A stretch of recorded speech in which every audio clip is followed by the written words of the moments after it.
We are recording. Hello, hello. I'm David. This is Dan. Yep, it's been a while. So how you doing, Dano?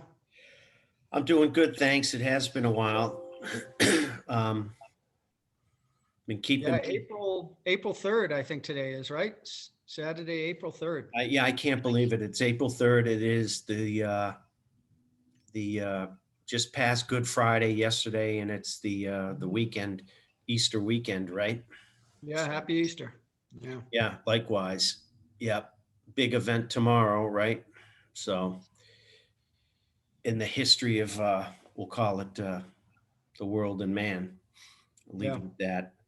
It's Yeah. real quick on that one.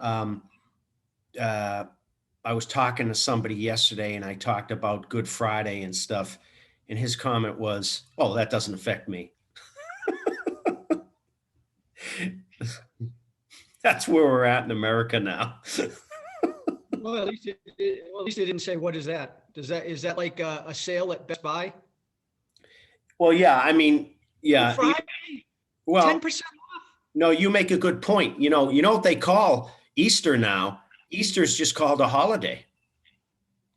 Most businesses and people are referring to Easter as well as a holiday. It's just a holiday. Well, they did say the markets were closed yesterday for Good Friday. Good. Yeah. Yeah.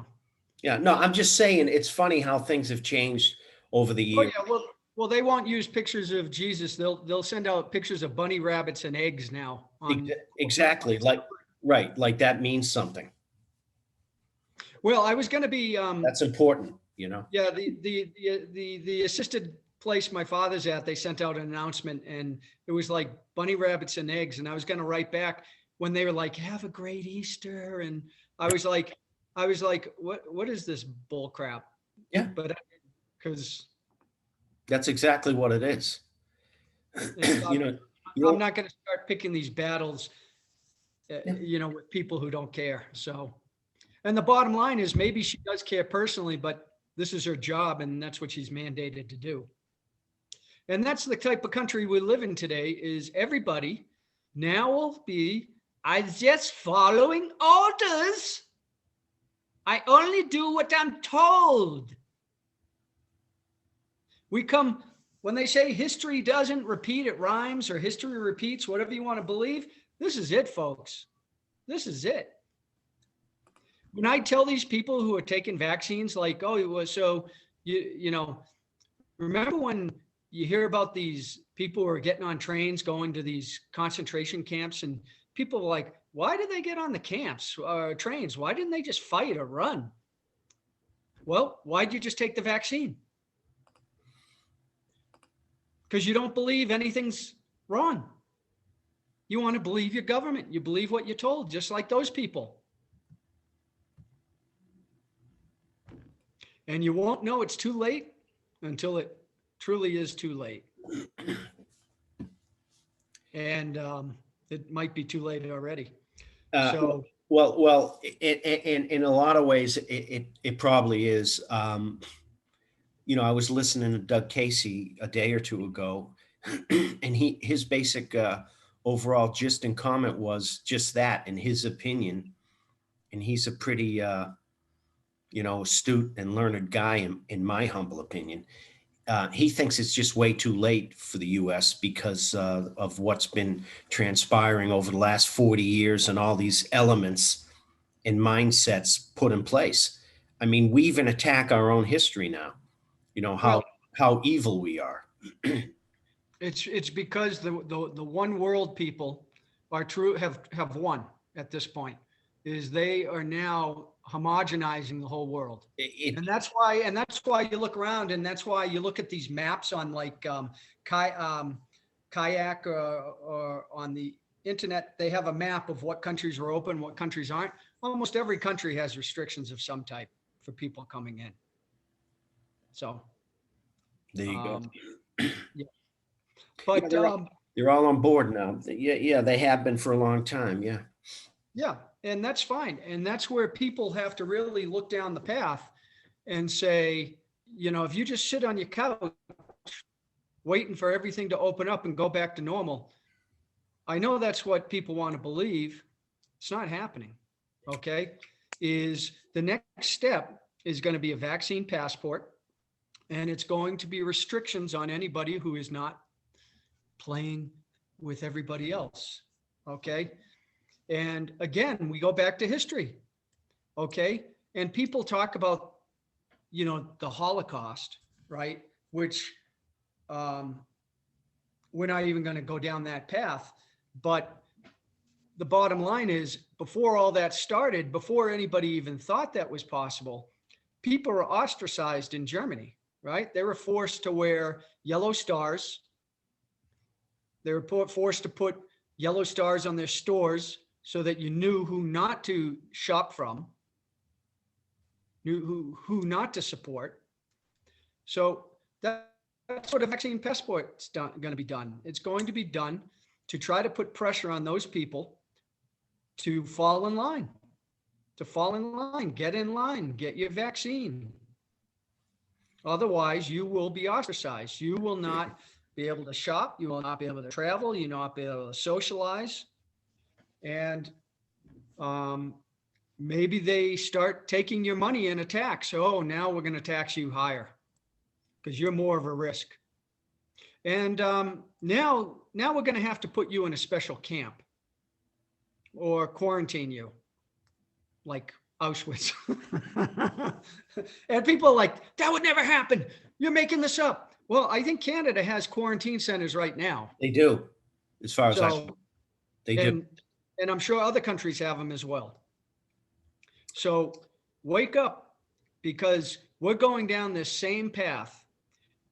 And the mistake that people are making is they're trusting their government. Like we talked about these quote unquote jabs. Do you really think that these big companies could actually produce something brand new in 3 months, 6 months? Yeah. I mean, anybody who works for a corporation will see that these things can't get out of their own way. I mean, they're lucky if they can order a lunch menu in 6 months. Exactly. I mean, I'm not a pharmaceutical or whatever expert here, but it takes, like, on average, doesn't it take 3 to 5 years or 5+ years to make these things? Upwards of 10 years. Yeah. And especially if you actually want to get, testing done to make sure it actually. And it's got to go through multiple stages, like 4 stages, and you've got to get approvals along the way. The upfront investment is massive. The amount of research and development. I mean, it takes years to roll this stuff out, from what I understand. And they happen to have it like, oh, here it is. Yeah. And what is this going to do to the blood supply? Like, if you take a vaccine, or if I don't take a vaccine, and you go into the hospital and you need an emergency blood transfusion, what's going to happen now? Great question. If you go in for a surgery, make sure that you stock your own blood, a month in advance. I'm not, I've read some things on it, but until they test it, they won't know. I mean, does anybody want HIV? They were screening for that in the blood, supposedly. That's how a lot of people, like Arthur Ashe, that's how Arthur Ashe died. Went in for surgery and he got HIV blood during the surgery. You kidding me? Transfusion. Wow. That's how a lot of these people died back in the 80s and in the 90s. Tainted blood. So there you go. You get an operation and they pump Corona into you. Yeah. So we're not going to go down this. We could talk for hours about this, but we're not going to do it. But the bottom line is, anybody, when you see this much pressure coming from media, what I call them prostitutes, the local New Hampshire news station, all they do now is put stories about this person got a vaccine and the vaccine passport's coming. And now the CDC is saying you don't have to quarantine if you have the vaccine passport. So they're putting on the full court press right now. They're putting on the full court press. And they're also talking more and more about people who are out there saying, I got my vaccine. I don't have any symptoms 3 days later. So this is, I'm not sure that what a lot of, this vaccine, this jab, this could be a Trojan horse. And we won't know if it's a Trojan horse for a certain period of time. We don't know what the trigger is. We don't know what the end game is on it. We do know they have geno warfare now where they can target certain people, right? No argument. I guess my comment is to the average person, American anyway, and I don't mean to be disparaging, but they're going to challenge you and call you a tinfoil conspiracy guy. What are you talking about? They're putting stuff in the blood. Really? The vaccine, Dave? Really? They're putting micro whatever chips in there or something? What are you talking about, man? What are you, off the reservation? No, that isn't what I said. But the bottom line is what I know I'm you saying. didn't say that, but that's Why what would anybody trust the government? No, if you know history at all, why would you trust the government? okay. Why wouldn't you just wait and watch? That kind of sounds un-American, doesn't it, Dave? When you say Yeah, that? well, because we want instant fast food, right now. We want instant solutions. You don't trust your government? What are you, un-American? I mean, do I got to worry about you now? Yep. That's what it infers, right? Well, all I'm saying is we did a whole series on the Book of Revelation, which people can go in and into the playlist and look up that. And the bottom line is, it's now April of 2021. And I think that you can now see, okay, a year ago, maybe people would have been like, well, I don't see how these dots connect. Well, if you can't see how the dots connected, how this could now transition to a mark of the beast, where now you have to have something on your hand or your forehead, this invisible stripe, so that you walk through the store and it goes, bleep, now you have your tramp stamp on your forehead. Yeah. Don't have it on the small of your back. The technology's, the technology is here. I mean, I could ridicule you and call you conspiracy guy, devil's advocate, here all I want, Dave, but you're spot on, amigo. The technology is here to do that. Okay. The technology is here to put a little chip in your hand as well. There are people walking the planet, namely one company in Wisconsin did it last year. In Sweden has been testing it for a few years now. And there's goobers over there. Maybe I could say call people goobers that are like, sign me up. I'm Sven. Sign me up. Nothing against Sven, but he wants a chip in his hand. Okay, well, God bless him. Yeah, and why are they now? How did they pick 6 feet? Why not 3 feet? Why not 10 feet? Right? Comes right to that. The resolution on a lot of this equipment is probably 1 to 2 meters. We already talked about that. Absolutely. So I know with the military and when you have satellite equipment and stuff, if I stand shoulder to shoulder to you, they can't distinguish whether we're one person or more. But if we're at least 6 feet away or so, that's why the soldiers disperse when they're running operations and stuff too, right? Not just for that, but also because, you don't want to be real close to each other if fire's going down, right? But, it helps with the satellites too, right? Yeah, government has really perfected how to use fear to get people to do what they want to do. That's why they call it problem, reaction, solution. Oh, they're experts at it. Yeah. I mean, the CIA's been at this for what, 70 plus years. They're outright experts on this. They know what buttons they've been studying the brain and psychology and these manners for so long. They know exactly what buttons to push in which the average person will respond accordingly. And they know how they'll respond upon hitting. Plus the deep state, including the CIA, okay, they have no problem sacrificing people to achieve their agendas. Okay. And I don't remember the name of the operation that involved Cuba, where they were actually proposing taking airliners and flying them into buildings back in the 60s to demonize Cuba. And then you have Operation Gladio, which was the CIA working with Italy to create fear. And they would bomb their own people in train stations, bus stations, wherever they were bombing them. And they would blame the Red Brigade or the Red Guard to basically turn people against the communists, to turn them against them. And people would never have believed that, but that's now public information that you can research. So there's proof that governments will kill their own citizens because the good of the many outweigh the good of the few or the one. Didn't somebody in Star Trek say that? Yeah. Spock and Kirk. I can't do the hand things, you know. Yeah. Live long and prosper. Hold on, But tape them together. yeah. Yeah. But anyway, so that's how I'll leave it. This is don't wait till hey, we talk about book of Revelation, we talk about whether you believe in the Bible or not. The bottom line is God did give you free choice, free will. So you have a choice, but just remember, choices have consequences.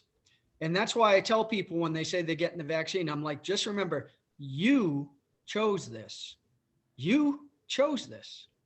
This is not. Yeah, no, spot on. If you do believe in the Father, and you do believe in his word, and you do believe in the Bible, and you believe in Revelation, for example, yeah, I mean, the overall underlying tenet, you already said it, is choice, free will and choice. He gave us free will and choice.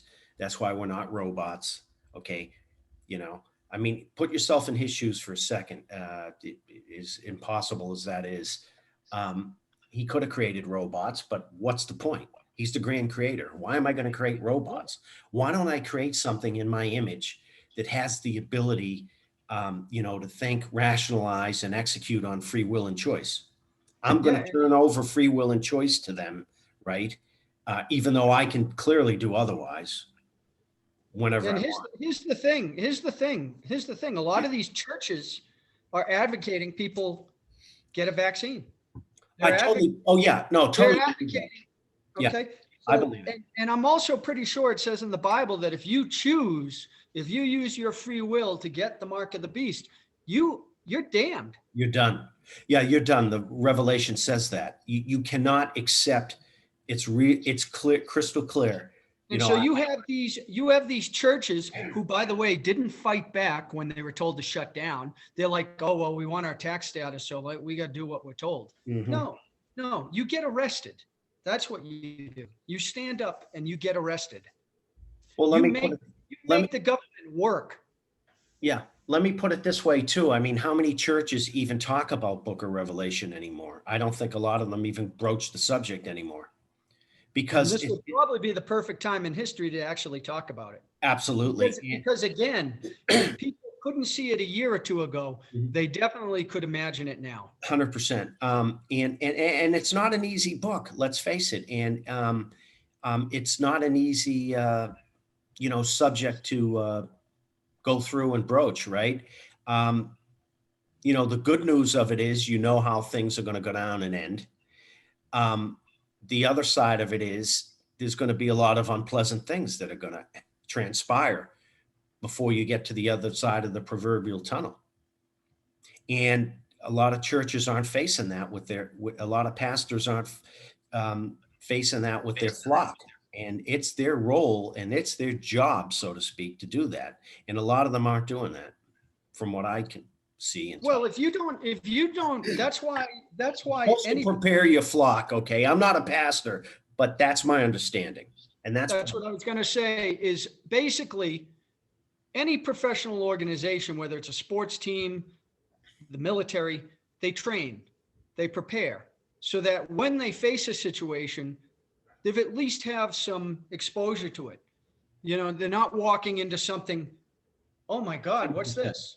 And that's why if the churches don't prepare people, or even just whatever group you want to, if you're not preparing for what's coming or what could be happen, you're not going to know how to react. 100%. You're probably going to make the wrong choice. And, Yeah. No, it's like a fighter, for example, like you said, a fighter trains all the time, constantly. It's just the nature. And life is a fight in a lot of ways. And you have to constantly train, mentally, spiritually, and to an extent, physically, right? To have some wherewithal. Same thing with a fighter. If you don't train and you think you're just going to walk into the ring and then the guy tees off on you, guess what happens to your body?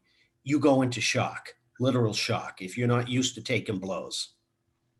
Same thing with this. I analogize it in the same manner. If you're not prepared for this, you will go into a shock, Yeah, and the mentally, reality is mentally and physically. none of us know the future. Okay. And so there's a lot of things last year when this was going on, and my friends in China were telling me about what's going on last December and January.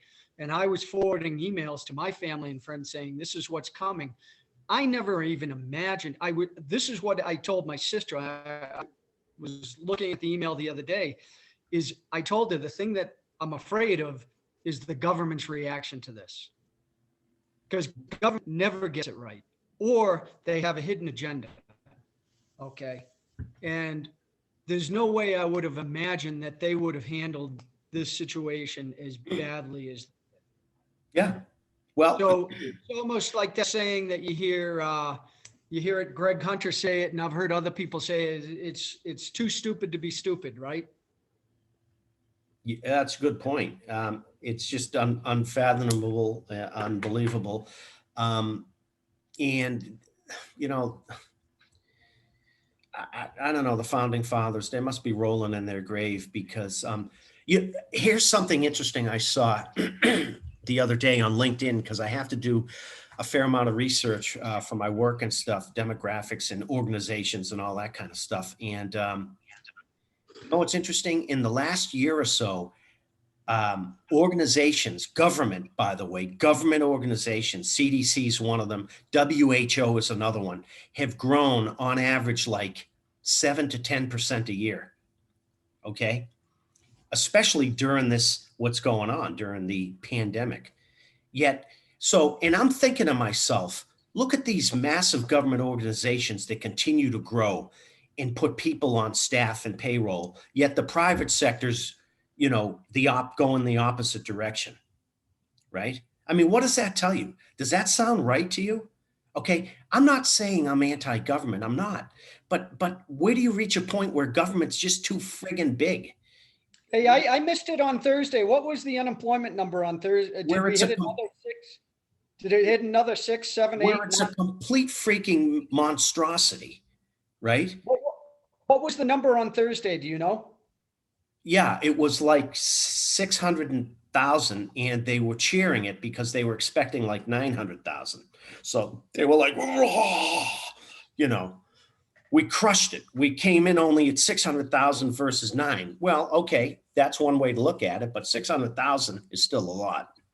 And that's first time. That's first time claim.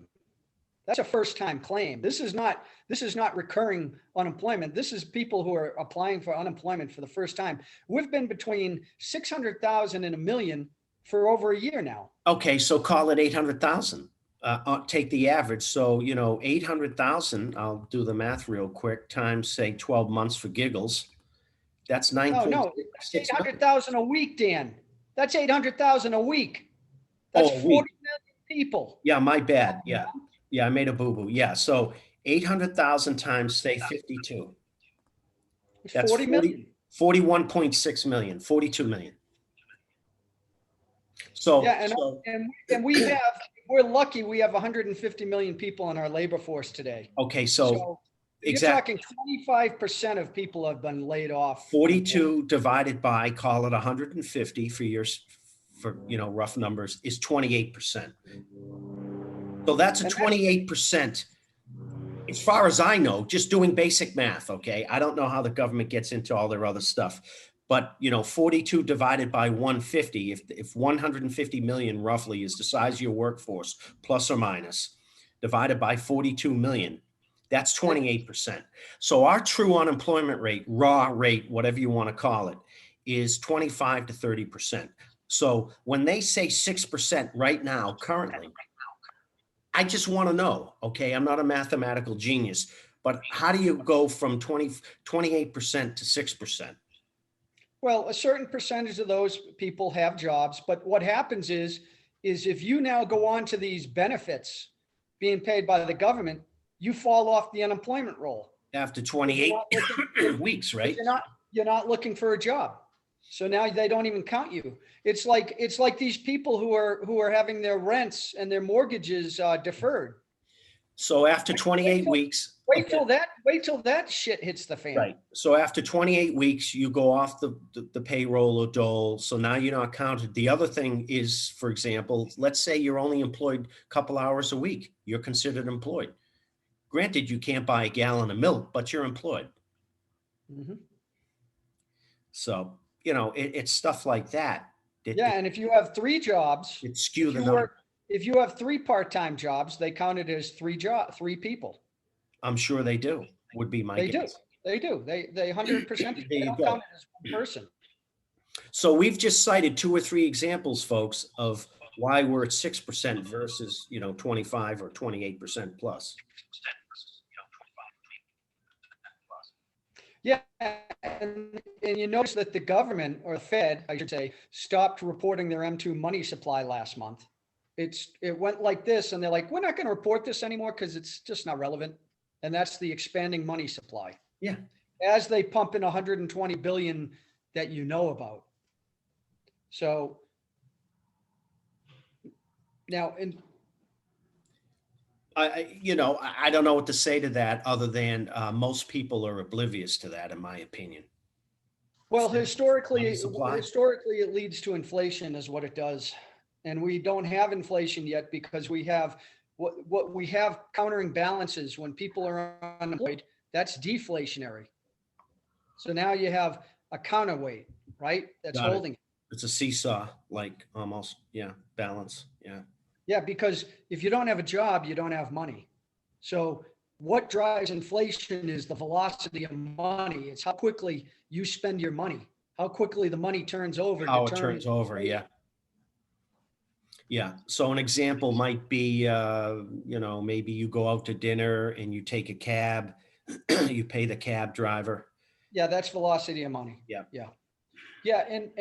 But in helicopter money, okay, that's what's happening right now. When the Treasury Department sends out these checks to people, that's a form of helicopter money. That's putting money right into people's hands that they spend. By the way, hopefully this doesn't go off track too much to segue. I sent you some information a day or two ago. Did you see that Oakland, California, they're the first in the country to officially pass and start rendering or soon to render UBI? Did you see that? Yeah, I see everything everybody sends me. Universal basic income is now in play. And you and I have been talking about this for like 2 years. And I've mentioned it to other people and they're like, what are you talking about? Not going to happen. Well, it's here, folks. Ask Oakland. It's here. And I'm sure they're over there. Everybody's like, yay, yay. Time to move to Oakland. Yay, we have UBI. Everybody move, vote with your feet. Move to Oakland. Yeah, yeah. Go Raiders. Oh no, they're gone. So the government's paying me every month to do nothing, to sit on my couch while my skill base totally erodes. Yeah. So that after a year or two, I can offer nothing. Or, hey, I can go out and mountain bike and surf and travel for free. I can be gnarly. Nothing against gnarly. I think surfing's awesome, but it's like, is that what really? I mean, so we've got people that, so much for providing something to the marketplace in the form of goods and services that somebody may want and see value in, and you're producing something and contributing to society. That's how it used to be. But we're getting away from that because we don't need to do that anymore, because when you take UBI and you take MMT, right? All this is modern monetary theory, which basically says, hey, just print. Well, let me ask you a question, Dan. Let's just cut to the chase. Why do you think that governments are passing this? Passing what? And what UBI? And Yeah. Why do you think governments are taking these steps? Do you think they're doing it because they love us and they care about us? I was going to say because they're concerned about us, Dave. Well, people need to think 3 steps ahead. This is like playing chess. I totally agree. Okay. I mean, I know why you're talking. I'm cynical here, but go ahead, please proceed. They're not doing it for our benefit. I assure you. Well, why do you think they're doing it? They're not doing it. Well, let me start out this way. Number one, they're not doing it for my benefit. Number two, the way I see it is that they're slowly corralling us and leading us into the big pen, to put it in a cliche or an analogy form. And it's all about control in the end, ultimate control and manipulation, in my opinion.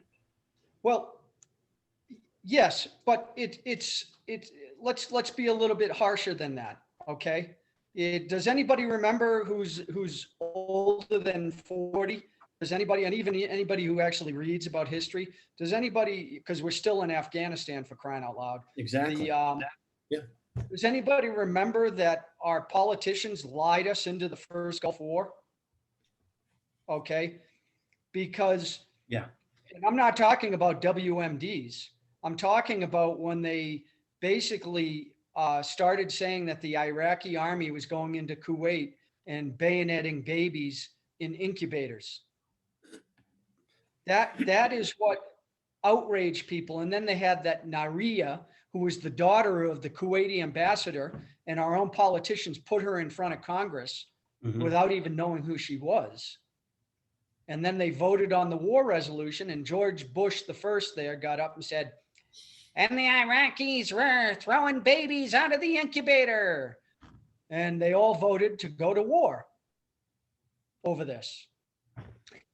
And we have a recent example now where now you see these news organizations, the prostitutes, okay? Now they're coming out with basically not even a retraction, I guess, a correction, where they're like, oh, you know how we said that Trump was talking about this? Well, he didn't. And they don't say, sorry, you know, about the election, about the statements, you know, you've seen these corrections coming out the last couple of weeks, right? Yeah. Because he lost. Yeah. Fine. We can now make a correction. Just like after they got us into the war in Iraq and the whole thing happened, now it comes out that none of this stuff actually happened. But that's what UBI does, okay, is if they keep you on the couch, if they keep you from doing nothing, that's all they're doing. It's a delaying action. Is they keep you there until they take their action. And once they take their action, it's done. It's history. You have no recourse. So they don't care how idiotic this is. They only care that you're going to say, great, wow, this is wonderful. It's about the end game where they want to get to. Yeah. That's what I'm saying. Look 3-4 steps ahead. Totally. If this is not normal, if this is not natural, then you need to say, maybe we should question this. Maybe there is no free lunch. Maybe people with penises are men. Right? I mean, come on. I mean, it's like, and I'm joking when I say that, but I mean, it's this simple in 80%, 90% of the cases. I agree. And people have to stand up and unite and not rely on government. Government, and one of the best quotes that comes from Reagan, supposedly, is the 9 scariest words you ever want to hear is, I'm from the government and I'm here to help. It's true. Okay. That's almost as scary as do what you're told, or I'll shoot you. Yeah. In essence, it's the same statement. Well, it's a nicer way of saying it. Yeah. And people are like, what? Government says what? You have to do what I'll do, or I'll shoot you? They never say that. Hello, Mr. Dave. I'm from FEMA and I'm here to help. Yeah. Try not paying your taxes. See how long it takes before you get a boot on your throat. Yeah, don't even go there. Yeah, that's scary. Or don't wear your mask in certain places. See how long it takes to get a boot you see these stories coming out all the time where people go in and so No, it's, yeah, absolutely. I mean, yeah. so the bottom line is 9/11 had the passage of the Patriot Act, Homeland Security, TSA. We lost a great deal of our freedoms thanks to 9/11. And and not thanks to 9/11, but thanks to our government basically using the problem reaction solution. And Dave, so that is the game plan. I have to challenge that. What do you mean we lost a lot of freedom since then? I still got my flat screen TV. I'm still able to watch the NFL on Sunday. I can still go down the street to the supermarket and get my favorite Yum Yum cakes and a massive bag of Doritos and chill out with a liter of Coke. What are you talking about? I got it Oh, made, man. What freedom? I didn't lose any freedom. Oh, by the way, I got the then you can go on Ameri- Tinder. I got the American flag on the back of my pickup truck, and I wear my T-shirt that says freedom on it, with the American flag, and I got the veteran symbol here on the shoulder. What are you talking about? I'm free. Yep. That's one form. Yeah. I love the pickup trucks with the 16 flags on it on the back. That's how you know we're in trouble. Seriously. Seriously. I Yeah. mean, Well, people define, freedom different ways, and it comes down to true freedom is terrifying because true freedom means that you have the freedom to live your life as is in the Declaration of Independence, the pursuit of happiness, as you right? see fit, but oh, by the way, you're responsible for yourself and you're responsible for your actions and choices. That's scary. Yep. Well, Good and and people bad. Good and bad. so people have the freedom to stay at home. People have freedom to wear a mask. People have freedom to vote with their feet and vote with their wallets. If you don't like what a certain business is doing, then don't support that business. And I will also say, if a business wants to open up and say to people, hey, you don't want to wear a mask or you don't want to do this, you don't want to do that, fine, come in. Come in. This is our policy. And you have a choice if you want to go in that establishment, if you want to follow their rules or not. And if I want to support them with my wallet or not. That's what freedom is. And that was the original formation of the United States. And that's why these colonies were all slightly different from each other because they all had their own way of doing things. Yeah, no, and that's what I like about the different states and the different regions in the U.S., at least up until recently history, if you will, that they all had their kind of own modes in a way and nuances and cultures and stuff, if you will, whether you agreed with some or not, but those gave you choices in a way, right? I mean, Well, if we homogenize everything from the Fed level down, well, then in my mind, you start eliminating choices, right? well, here's the greatest mistake I think the founding fathers did when they wrote the Constitution. They provided provisions on how you could join the United States, Good but they point. didn't make provisions on how you could leave. I, does it say anywhere in the Constitution Nope, procedurally how you can walk away? nope, Not that I'm aware of. That's what I'm asking. no, Yeah. no. I've read it and I couldn't find it. And I'm not a perfect human being. Could I have not understood the language? No, I agree. And I've gone through the Constitution as well. I've read it once or so along the way, and I don't recall seeing any sort of a provision or whatever language in that manner in terms of if a state chose to exit. Yeah, and the southern states tried to exit because they saw that, they saw the future. They saw that they were not going to have an equal voice in the government. And so that their way of life, because I mean, the way of lives back then were very pronounced. I mean, you had the North, which was much more industrialized than the South. Right, absolutely. You had an agrarian economy essentially versus a mechanized, industrial based. Yep. Yeah. The United States government, the federal government saw that Well, if they allowed them to secede, now there was a way for England and France and whatever country now to start trading with the South instead of the. So it all came down to monetary reasons. It really wasn't about slavery, but we don't have to go down that Yeah, path. economic. And it came down about power, control, and money. Oh, economics, absolutely, absolutely, yep. Yeah. As well as who's going to develop the rest of the continent, right? Absolutely. I mean, what's fascinating is, and we'll stop right here, is if they were successful in their succession, you know, what would the world be like even today, right? You know, I mean, would the U.S. have become a superpower and all that, right? Well, it would be like, I'm sure it would be like would have 3 or 4 Canadas or Mexicos, right? Not one giant behemoth, but you'd have maybe more really. Yeah, I'll just say to people right now is I'm actually while I've been in Mexico, I've been starting writing a book. I've always wanted to write a book, and it talks about this a little bit. It goes into cryptos and it goes into the monetary system Mm-hmm. in a fictional way. Yeah.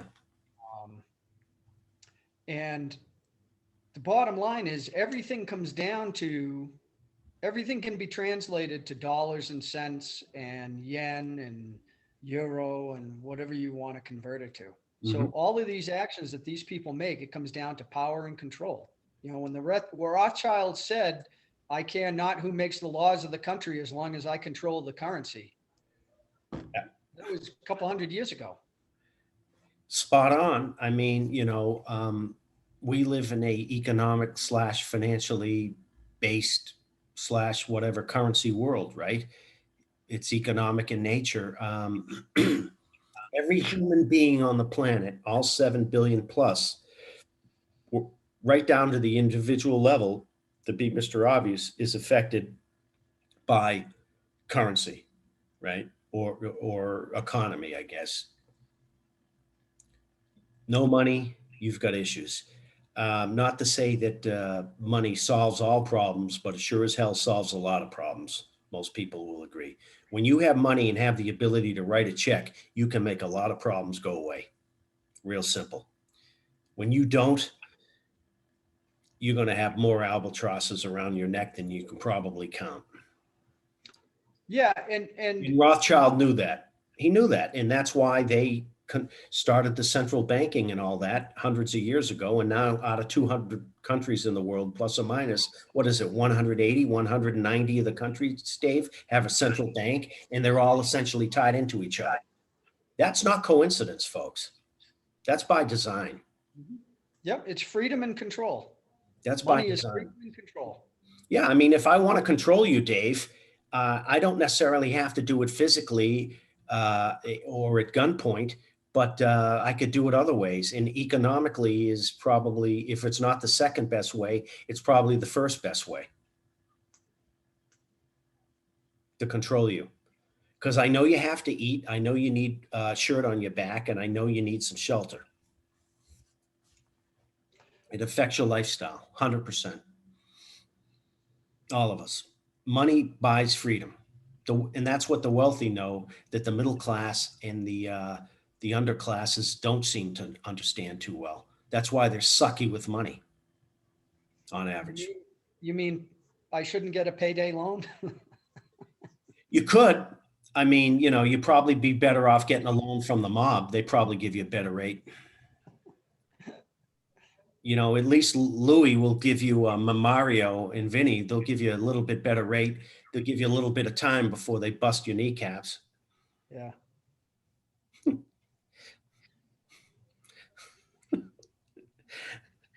Sorry for the stereotyping.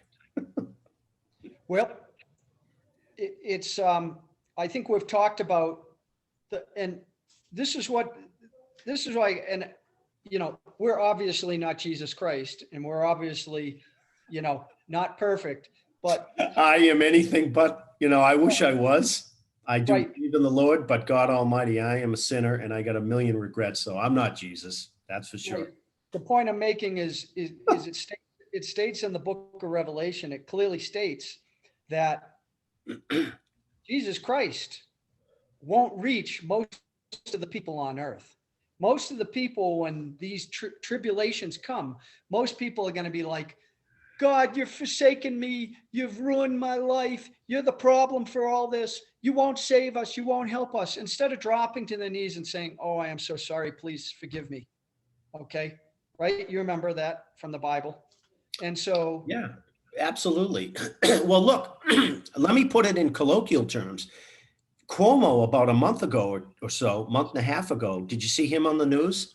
He was on CNN, the Communist News Network. I mean, CNN. And he literally, I thought it was cartoon, but I like communism. I should have sent you the video clip. He literally said, somebody was asking him about what was going on in New York and all the problems with COVID and all that. And his comment literally was, I was floored. I don't know why, something to the effect, I'm paraphrasing. I don't know why God would allow this to happen. That's what he said. And I wanted to reach through the screen and say, really, dude? Really? You think God allowed this? No, man allowed this through our inappropriate and bad choices. Ultimately, this isn't God's fault. You was the governor of New York and blaming God Almighty? Really? Yeah, and it's not even the virus. It's man's reaction and man's actions that have led to this devastation. Yes, and it's the audacity of a leader of a major state to pin it on God. Really? I mean, oh my, wow. I was floored. I was like, you're blaming God Almighty for this, really? He gave us choice. But this is what I'm saying is, basically where I was going before you went off on that is so that's why we do this, Dan, for ourselves primarily. But hey, if anybody gets some, information, food for thought from this, and it helps them, great. Yeah. But the bottom line is I have zero expectations of reaching anybody, because if Jesus Christ can't reach people, who we? 100%. No, 100%. I mean, he couldn't. I mean, look he was with the apostles 2.5, 3 years, hung out with them, lived with them day and night. And he had 2 of them. And, was literally performing miracle upon miracle in front of human beings. I don't know how many times. And a good bulk of the people still couldn't believe, still wouldn't, go with him, dedicate to him, accept his gift of salvation, etc. So to your point, yeah, I mean, and he still had Judas Iscariot, and he also had doubting Thomas, exactly, who saw everything firsthand. 2 out of the 12 apostles that were there firsthand. Okay, not like you and I 2,000 years later that are choosing to believe, right, through whatever faith and tertiary evidence. These guys were there, to your point, and couldn't believe. And one of them turned on him. So this is what, if man can do this to the Son of God and then string him up, by the way, on a cross and drive spikes through his body, if we can do that to the Son of God, what are we capable of doing to ourselves? Well, history has shown many times what we're capable of, both good and bad, right? And some of the bad stuff that we've, man can be a beast. I say it all the time, my little saying, man without God is a beast. Absolutely. Well, they will run you over. They will railroad you. You throw God out of the equation, man is a beast. Just my opinion. All bets are off at that point. You better be scared. Well, we're definitely going back. Now, as far as the future is concerned, who knows the future? Who knows what's going to happen in the short run? And that's what makes it difficult to really anticipate what proper moves you should take to protect yourself in the short run. In the long run, we all die. Okay, that's a simple one. We know we're all going to die. So, and we know that we're going to be on Earth only a fraction of this amount of time in history. So, I had an interesting conversation with a man who used to be a priest who no longer believes in God. And he believes that now when you die, it's a dirt now. and he now believes in gay marriage, and he believes in everybody doing whatever government tells you to do for this. One of the things him and his wife are doing now is every night they take a photo of the food they're eating and they send it to some insurance company, and they get credited $2 a day for their 2 photos. So, and they said to me, they go, I don't know what they're doing with this. I don't know what their purpose is. And I said, well, I can tell you what they're doing. They're trying to see what they can get you to do. Okay. How far they can get you to do these things for free. Because $2 a day is free. Yeah. Yeah. $2 means nothing. So what it is big data, right? You get enough people doing these tests, these experiments. Anybody who uses Facebook or Twitter or whatever, all that data is now being used to create a formula on how to basically get you to do what they want you to do. Yeah, 100%. It's intelligence. They're gathering intelligence, and over time, they're figuring out through supercomputers and use of software and algorithms and stuff, ultimately to learn as much about you as possible, then to ultimately kind of send it back towards your way for ultimately control. Absolutely. To get you to do what they want you to do, ultimately. And if you think otherwise, then we're in disagreement. I mean, you know, this comment I just made, there's some people I'm sure that might see this and will challenge it and say, I got people in my family that would challenge that statement. Oh, bring it on. Bring it on. Because the bottom line, you're out there, Dan, you're nuts. You're a conspiracy guy. No, if you look into this stuff and you research it, this shit is real. It's real. There's enough people in history now over the years who've been trying to warn people, and nobody has listened. That's As George Carlin says, nobody seems to notice. And and a lot of them have paid the price with their life, by the way. Absolutely, they did. Absolutely, they Absolutely. did. We could throw names. You know, Ike tried to warn us, as you told me the other day, with his outgoing speech in 1960. He tried to warn us. Well, and you know, and like I said, he waited till he was leaving. 100%, because he knew the capability of that organization. He was afraid of them. Absolutely. And this was, you know, a major military, you know, general and all that. I mean, if he didn't have insights as to their capabilities, who would, right? But at least I still give him credit. He was still brave to even do it at the end. He didn't have to do it. He could have just strolled right off. At least he tried. Nobody listened, but at least he tried. Well, he helped to create a lot of that establishment. And I think at the end, he realized he created Frankenstein. Yeah, I agree with that statement as well. He probably towards the end was like, you know what, oh my God, what did I do here? You know, I thought I was doing something right. And like you said, I created Frankenstein, and now this thing's got a life of its own and it's out of freaking control. And Kennedy on the other. He was the commander in chief, not commander in chief, but he was the commander of armed forces in Europe.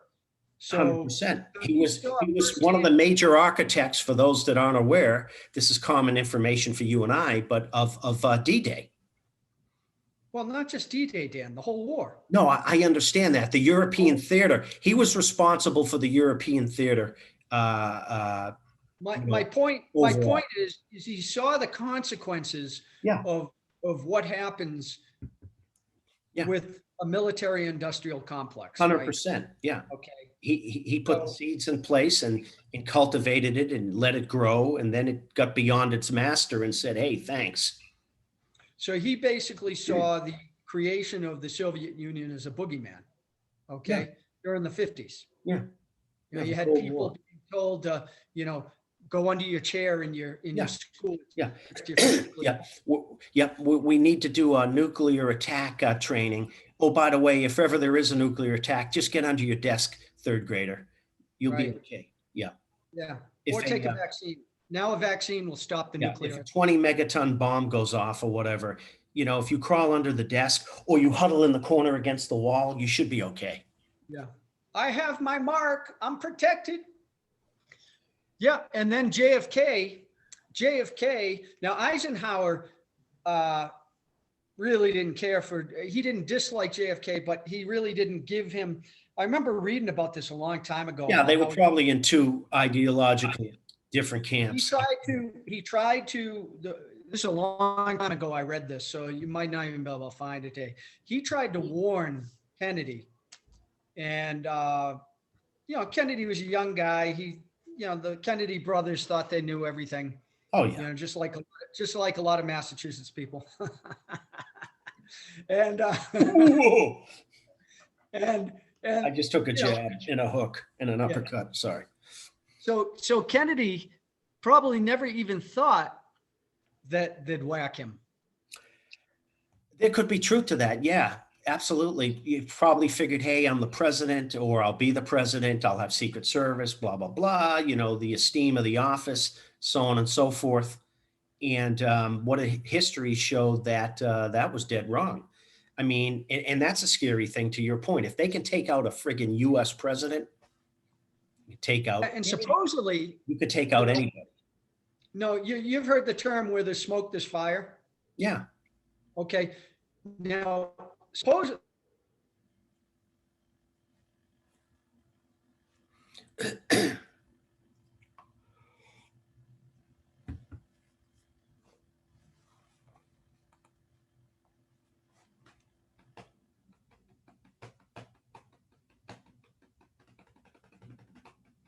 Like to do this, then you take on the risk. Supposedly, like the first day when you're president, they bring you in a room and they say, okay, now this is who really is in control. And then they show a video of JFK having his head blown off. Do they really? You've heard that? That's what I've heard. Wow. Now, I'm not there. Of course. Basically, they let you know right off the bat who's really, okay, all you are is a figurehead. The face. You're a figurehead. That's it. We talk, your mouth moves. As I stick my hand up your. Mm-hmm. Yeah. And I know a lot of people, especially the ones taking the vaccine, you wouldn't take the vaccine if you believed any of this. So I know that most people aren't going to believe in this. And it's unfortunate because you're going to be like those people who were standing there and then they see this train roll up, this cattle car roll up, and then guys with, MP machine guns are basically telling them to get in. What? This is real? Well, it's happened enough times in history. I'll just leave it at that. But, this is America. This could never happen here. That's the answer you're going to get. The constant retort. That won't happen here, dude. Dave, what are you talking about? This is USA, baby. That can't happen here. It's not going to happen here. Well, the United States used to be much freer than it is. Well, just Google it. I tell people that may watch this, just go out to Google and make a query called, freest countries in the world or whatever. We won't show up as number one. Now you could debate and argue, well, what's the criteria or whatever that, okay, well, look that up. But we're not the freest, not even close. Well, and everything is like the way that the government does their statistics today. That's why the saying lies, damned lies, and statistics, it's because information can be manipulated to create whatever story you want. 100%. So let me just put an ancillary to what you just said. Bill Gates, everybody knows who Bill Gates is. Guess what his favorite book is? I forget the title, but his favorite book, and he's you could Google it right now and look it up. He's whatever, gone public and said it. It's a book on statistics and on how to manipulate statistics. That's his favorite book. And I think the title of that thing is How to Use Statistics to Lie. Something to that effect. Yeah. Title of that book. This guy is telling you that's his favorite book. This guy is behind the vaccine, and he's saying that's his favorite book. I don't purport to be a genius, but what does that say to you? He's got the audacity to tell you, and he's a smart guy, don't get me wrong. He's accomplished more than I'll ever conceive. I get it. Very bright guy. He reads dozens of books every year. That's a fact. Dozens. Very smart dude. But when a guy of that level and stature says, this is my favorite book, you should be fearful. Well, I'm just going to go someplace where, that should alarm you. Do you agree, Dave? That alarmed me. Really, Bill? That's your favorite book? Well, what it does is, here's the real spooky part, is Bill Gates is one of the richest men in the world. Absolutely. Okay. So he's in a very elite group. He is 100%. He has a view of the world. Okay. Like when I was down on the beach, in Oaxaca, and I'm watching the beach from, like the first floor, second floor of the house. It's gorgeous. It was beautiful. And then I went up to somebody's house who had a fourth floor and a fifth floor. Oh my God, the panoramic views, the things you could see that I couldn't see from the first floor. It's the same thing with him. He has a perspective and a view of people and society that we don't have. Because, 100%. Okay. Now, Ted Turner had at least was honest enough to people to tell when Ted Turner was asked, he said, yes, we should reduce the world's population to 500 million people. Yeah, he's on record as saying that. He's on record. That can be Googled as well. And supposedly he's the one who funded that wall down in Georgia, the labyrinth that talks about world depopulation. Okay, there's lots of information on that. People don't know where that came from. Wow. And then there are other people in this group where, think about it, like I was down on the beach and I was getting eaten alive by mosquitoes at night. And it's like, why are these mosquitoes? I should just put on bug spray or just put on this stuff to zap these things, get rid of them. They're a nuisance. They're annoying. They have zero benefits. Mm-hmm. Well, we're mosquitoes to these people. Yeah, you could probably argue that. They don't believe in God. Okay? They don't believe that people are equal in any way. They believe that they're here and you're there. And if they don't need you, that's why a lot of them are eugenicists. Yeah. That's why they believe in abortion and which is a form of depopulation. And that's why I say wait and watch with anything that Bill Gates is supporting. 100%. I mean, why does he own the bulk of the farmland in the US now? That should be concerning. That concerns me. A guy at his level and stature going on record saying things about his favorite book, and oh, by the way, he's behind the vaccine. He's also on record as having said that his return on investment with vaccine is greater than any other endeavor he's ever been involved in. He's on record of saying that. That's true. So shouldn't that make you think, Shouldn't that make you think that there's a conflict of interest there? Everybody thinks that he's just this magnanimous person and he wants every man, woman, and child to get 2 shots of the vaccine if it's up to him every single year at 25 or $50 a pop. Even if it's $1 a pop, okay, it's 7 billion people. That's 7 billion a year in revenue. That's if you just take it once, every man, woman, and child. Now, if you got to take it twice a year, that's 14 billion in revenue.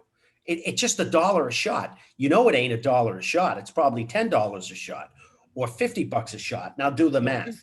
Or $2,000 a shot. There you go. So now you're into the take the 2 trillion and divide by the population of the United States. Find that the $600 you're getting works out to about 10,000, right?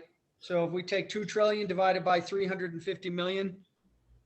Yeah, it's a lot of money. It's a lot of top line revenue that a few people stand to make. off the bulk of the people / the cattle. That's how I see it. That's how it boils down to me. It's a friggin' money grab. It's a revenue grab, period. That's my opinion. Maybe I'm wrong. I've been wrong before, whatever. I'm not afraid to be wrong. That's how I see it, especially with a guy like him. Yeah. But the bulk of us just go along and he's protecting us. He's developed. So here's a question I would ask him. I would love to ask him point blank, person to person, man to man. Hey, Bill, I'm just curious. Have you taken the vaccine yet? Oh, by the way, has your family taken it? Oh, by the way, has your kids taken the vaccine? I'm just curious. Have you taken the vaccine? Well, yes, Dad, Yeah, I but have. it might have been a placebo. Really? No, I'd like to know. That would be a question. Have you taken it? Yeah, I have. Here's me on camera taking it. Oh, really? That wasn't a saline bag? You really took it? That wasn't. You really took it? Well, it comes down to who you can believe. Yeah, exactly. I don't believe he's taken the vaccine. I don't think he'll ever take it. That's my opinion. Yeah, well, let's Yeah. So what does that tell you? You got all these Americans willing to take it, but yet this guy that's pushing it won't take it. Or he hasn't taken it to the best of my knowledge. Why is that? If it's so freaking safe and beneficial, wouldn't he be one of the first standing in line? Oh, but a bunch of doctors have taken it. True. And a bunch of doctors have not taken it as well and won't take it or don't want to take it. There's a lot of frontline workers, from what I've been hearing, that don't want to take it. And there's been some that have taken it and have been regretful. So I don't know. Who knows? I don't know. Maybe it's harmless. Maybe it's placebo, and it's just a total money grab. I don't know. I don't know. well, bottom line is warfare, okay? Warfare, one of the major components of any form of warfare, whether it's business as a form of warfare, actual combat, when basically one side's trying to win and the other side to lose, deception is Big. one of the key strategies. Is you basically feign left, you go right, okay? Feign this way, come around the back, okay? And Sun Tzu talks about it as well. Yeah. From several thousand years ago, and it's been history. So the whole point is that's why what I call prostitutes that I got from Gerald Celente, they're bought and paid for. They're owned by people. The media is nothing but propaganda now. Okay. Yeah.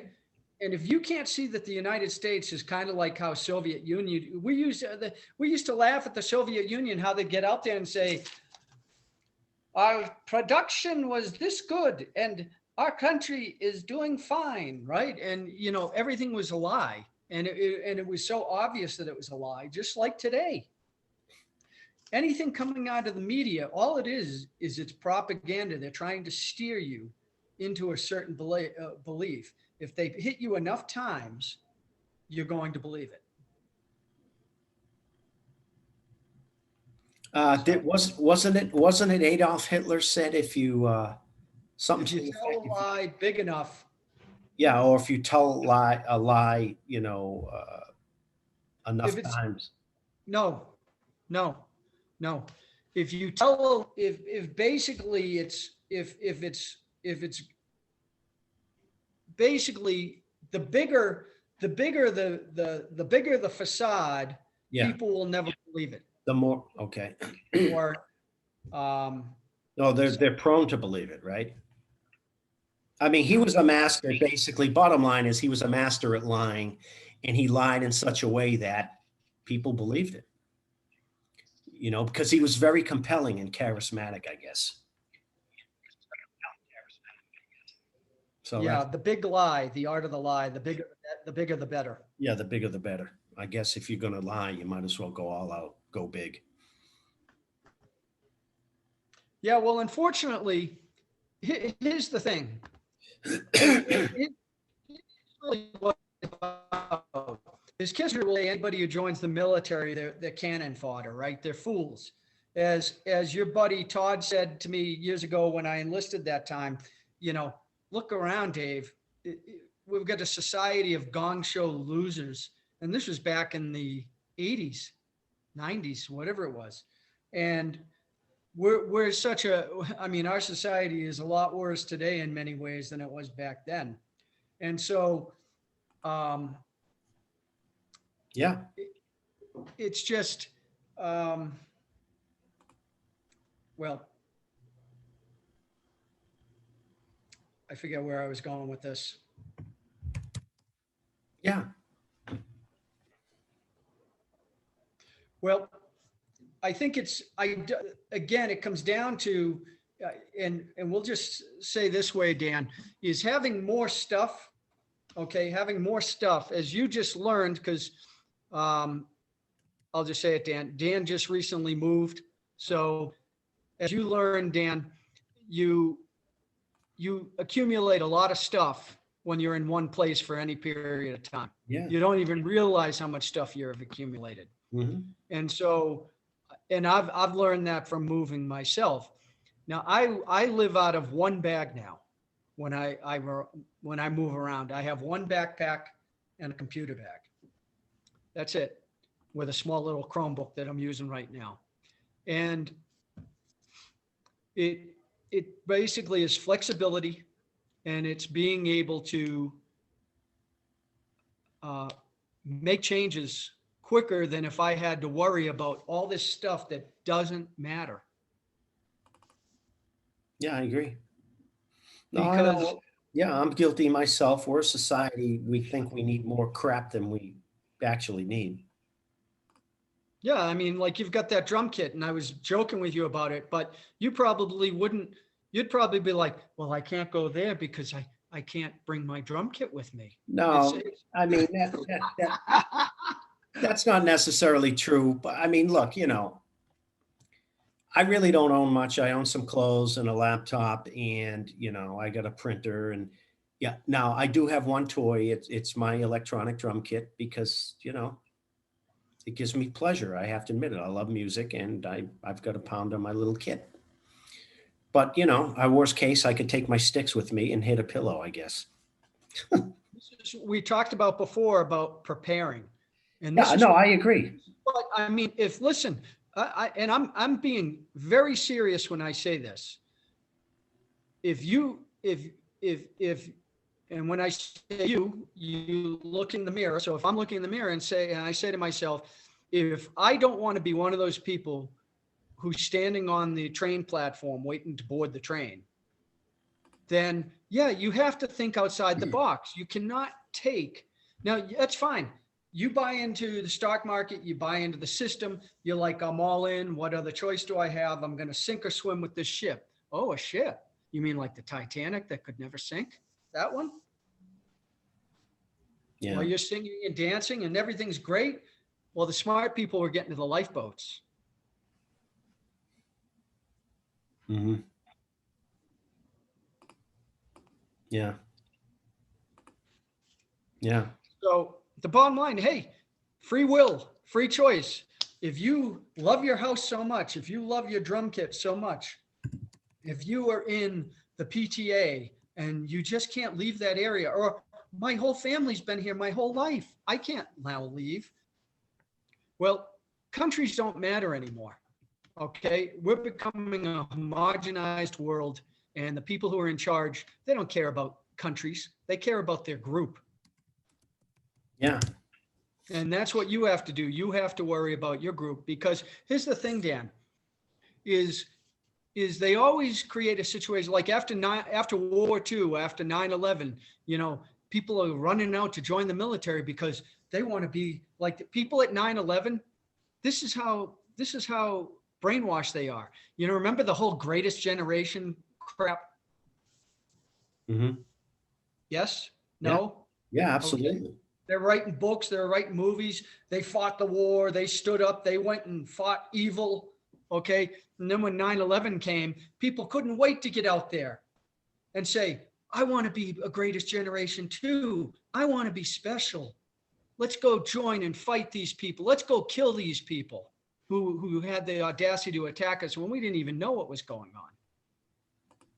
So people are quick to jump off that bridge without really saying, let's do our due diligence here. Let's not quickly believe whatever story we're being told. When we have a history, we now have a history. It's not conspiracy theory. We have facts that show very clearly that governments lie. Governments sacrifice their people to achieve their agendas. But you're going to believe what they tell you to do without even questioning it? Without thinking worst case scenario? Oh, let's see. What are my odds of getting this virus? I don't know what the odds are. Like if I was in a room with all these people on a plane, or I travel on a plane, what are the chances of getting the virus? I don't know what it is. 10%, 1%, 90%? I don't know. But let's just say it's 10%, okay? Or 1%. Yeah. So you get it. And now what do you have? A 1% chance of dying? Supposedly? So, right, the factorial on that is 1% times 1%. So you probably have a greater chance of that plane crashing than you actually dying from this virus. Yeah. Yeah. So why would you take a vaccine? And I was just having a conversation with somebody down in Mexico, and they're going back to the United States to get vaccinated. Will you pay attention, please? I am. I'm listening to you. They're going back to Okay, you're reading something. they're going back to the US to get vaccinated. Wow. Yeah. There's a group of them going back to Texas to get vaccinated, and they're going up right over the border. And I said to them, I said, Wow. why would you do that? There's a basically, Wow. I said to them, I said, I'm hearing that there's like a 1, maybe 2% risk with the vaccine. You know what they said to me? One of the women said, it's a 1% risk. What's the big deal? And I said to her, I said, listen, lady, you have less than a 1% chance of even getting this thing. And then if you get it, you have less than a 1% chance of dying. So why are you taking this vaccine? And she's like, well, I think that, you know, we have to try to do our part. Do our part. Right. We have to do our part. We have to do so. Wow. Wow. Do our part. Something to that effect. So that's why I'm telling you right now, we'll just end it here, it's very clear what the next step is. The next step is they're just like, and I know it's not a pleasant topic, just like the Jews were ostracized in Germany. Okay. Mm-hmm. That's what's going to happen. Anybody who does not get along, go along to get along. That's all it is now. Go along to get along. What are you doing? Just wear the damn mask. What's the big deal? Just take the jab. What's the big deal? Right. Just do it. You know, you have these people from Australia and England. They're like, those damn Yanks. They're like, it's always about them. It's always about individual freedom. Well, that is what our Constitution is based on. Right. Okay, that's what makes the United States special. And different than any other nation in the history of the world. Sorry. Hey, if England and Australia and China, if they all want to say, we all have to do this, go for it. That's not what our country's based on. No, it's not. And, you know, whether you like them or not, individual liberty. That's what Trump was trying to preserve in a way, because at least he understood in this, at least in the simplistic manner, if you walk into the New World Order, I mean, you're going to jettison the Constitution and your individual rights and stuff, of which our entire foundation is predicated on. You're going to turn that over to a new world order, a new one world form of government, and you know, being governed that way. It's like what I said before, Dan, before we started. Evil, and I've said this in every video, I think, evil never stops. Evil will never stop until you kill it. It will keep coming. World War II, the fascists. Listen, Smedley Butler, if it wasn't for Smedley Butler, we might have had a fascist country before World War II. Look it up, people, if you don't believe this stuff. I even have a video about it on the channel. Yeah. Okay. He basically stopped people like Prescott Bush. Yeah. Bush and his gang of merry men from basically taking over the United States government and installing a Hitler. That's scary. Okay. And so what happens is, and he was actually convicted of trading with the enemy, trading with the Nazi fascists. Okay. And so there's a history of this. And so, yep, it didn't work during World War II. Okay. But, now they tried it with China. China has been a grand experiment for these people as well. Again, those are facts. Look it up. Okay. It's no accident that China has become the Petri dish for all these social experiments that they're planning on unleashing on the rest of the world. Credit scores, social credit scores, vaccines. In particular. Yeah. Scary. Okay. If you don't fall in line, by their guidelines, that's scary. That's scary. So the bottom line is corporations, these big corporations, as everybody saw, Home Depot, Walmart, Amazon, they all did great. How did mom and pop do? Sorry, you have to shut down. They got decimated. They closed their doors. Okay. That's because the corporations, the FDA, EPA, all these government organizations, they're run by the companies. They just had some guy from the Securities Commission. He just went to work for one of these big banks. The banks run everything. Banks run everything. They control everything. Mm-hmm. No argument. No argument. So the bottom line is, yeah, you can stick your head in the sand, and then there'll be a certain amount of time that it will just be this. It's Peak Prosperity has this great video on compounding, and everybody should watch it. I've done a video on this before. And what they say is, if you took Yankee Stadium and you just put a drip of water every second or every whatever, how long would it take to basically fill the stadium? And what they say is, if the stadium gets to half full and it's like 11:50, what time will it be full? And most people are like, a month, a year, a decade. It's like 5 minutes. I was going to say 11:59.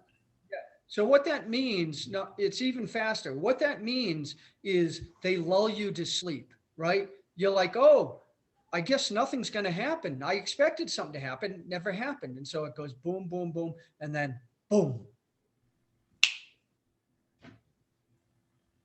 The old saying, hurry up and wait.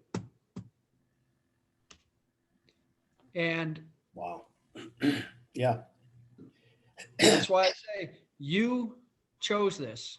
You chose this. Just remember, when you're standing on that train track, or when you're going to the FEMA camp, or when you're when God forbid, there is a Trojan horse in this 5G or some, supposedly there's some sort of program in there. I don't know. Bottom line is, with the technology we have today, it's possible that this stuff is real. So all of a sudden they activate this, and then they decide that this is a depopulation event, and they decide over a certain amount of years, we'll get rid of this percentage, and we'll phase in AI. As I've said to you, the number one job for men in the United States is driver, truck driver, UPS, delivery, Amazon driver. Like 10, 15 million people are delivery drivers. What are they going to do in a couple of years when everything is delivered by drones and robots and Tesla vehicles? Mm-hmm. Yeah. No, Tesla 100%. taxis. Tesla taxis. Well, you don't need those people. You don't need them. Well, oh, what do you mean you don't need them? Yes, We'll have UBI. They'll be able to live the good life. You think that's really going to happen? Well, maybe for Think about it. Think about it. Think about it. Maybe. They have abortion so that 40% of abortions are poor black people. Yeah. Why aren't they allowed to have kids Yeah. if human life is so valuable? Mm-hmm. Yeah. People don't put, well, that's not really human life. Oh, okay. Yeah, that's ridiculous. Yep. Gotcha. Gotcha. So, All right. Another great all one. right. Yeah. So, Made a lot of good points today, I think. Actually. yeah. Well, what we'll do is we'll say goodbye. I'm coming to you from Mexico City, one of the cities of eternal spring. If you buy into the propaganda that is on Mexico, then you're missing out.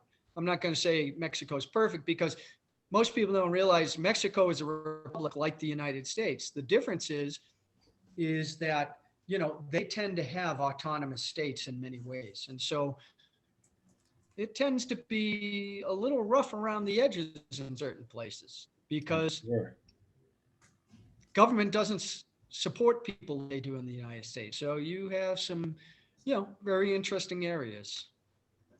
There is corruption here, but they'll admit it. The Mexicans will be like, yeah, I know it's corrupt. Yeah, it's kind of a joke. If you're in trouble, don't go run the police. They'll tell you that, or don't expect government officials to help you. See, that's the thing in the United States. Most people think in the United States, the government is there to help. So, but, so anyways, till next time. Yeah. So, we've got some, we're going to follow up on this in a few, whatever days, weeks. And then we've got discussion with Jim Willie coming up. If anybody has any questions for Jim Willie or discussion topics, we have our own. So just, if you have anything, put it in. If you have any comments, questions, put it in. We'll address it. And the whole point is I'm just going to end by saying there's two things you got to really care about. You got to care about your life on earth, your inner circle's life, but also your soul. Okay. There's a big picture here. So I know that there's a lot of fear. And if you're feeling afraid, if fear is the first thing that is motivating you in a certain direction, check it. Because visceral reaction is how you know you're being played. If you are using fear to make your decisions, you know you're going down the wrong path. Good point. 99.9% of the time. And that's how you know that you have an invisible hand up your back pushing you this way. Yeah. So find your own group, find your own friends, whatever you do, you have to try to make sense of this. And if your sources are the New York Times, Washington Post, the CDC, the WHO, and the federal government, you are seriously you're seriously going down the wrong path. Just like if your only sources are, Gerald Celente, and I mean, you've got to have a balanced mix. And you have to use history as a guide. History shows you that government is not your friend. The people who go into government are not your friends. The people who go into government today or in government jobs, they basically want their own, they go in for their own benefits. People go into government to create monopolies for their businesses. People go into government so that they get insider trading tips. So they walk out like Nancy Pelosi, multimillionaire, okay, like the Clintons with the Clinton Foundation. It's about power and money. So, and don't be afraid of going back to a simple life. I know everybody loves having, that Alexa in their home. Alexa, when is the sunset today? Right? I mean, Alexa, when can I? Alexa is big data. They're collecting everything. Our phones. When can I scratch my listen to us. left scapula? Right. So let's get data on that. The bottom line is prepare yourself. mentally, physically. Absolutely. Prepare yourself for the worst case scenario. And have a hot fudge sundae once in a while. Right. Yeah, I'm not even going to say what's coming on my mind because I'll say it when you hit stop on the record, I'll say it. You know what? I just might do that tonight now. I might get a hot fudge sundae. That sounds good, actually. Yeah. There you go. Hey, well, listen, I just want to say, hey, Dan, listen, I've chastised you over the last few months. No, And never. yeah, I've been trying to prod you and motivate you to not let fear stand in your way. And I applaud you that you finally took certain steps to, I think the hardest step, like they say, every journey begins with a step, and you can never get, we all know destination. The destination is we're all going to be dead. So try to take steps and actions that take us where we need to go. Yeah, no, I hear you. Staying in a bad situation just because you're afraid or you don't know what to do, it's the worst decision you can make. So you're in a better place now, and if you decide that you find out that you're not satisfied there, then you find a new place. It's that simple. As you get more information, you change your mind. And that's why when you lock yourself into this vaccine, or it's not even a vaccine, okay? When you take whatever poison they're giving you, you now gave up that freedom. You can't take that back. Yeah. That's what I've been trying to tell people. Wait and watch. You can't undo this. Yeah. Oh, I didn't mean to run them over with my car. Well, I know. Too bad. They're dead. Yeah.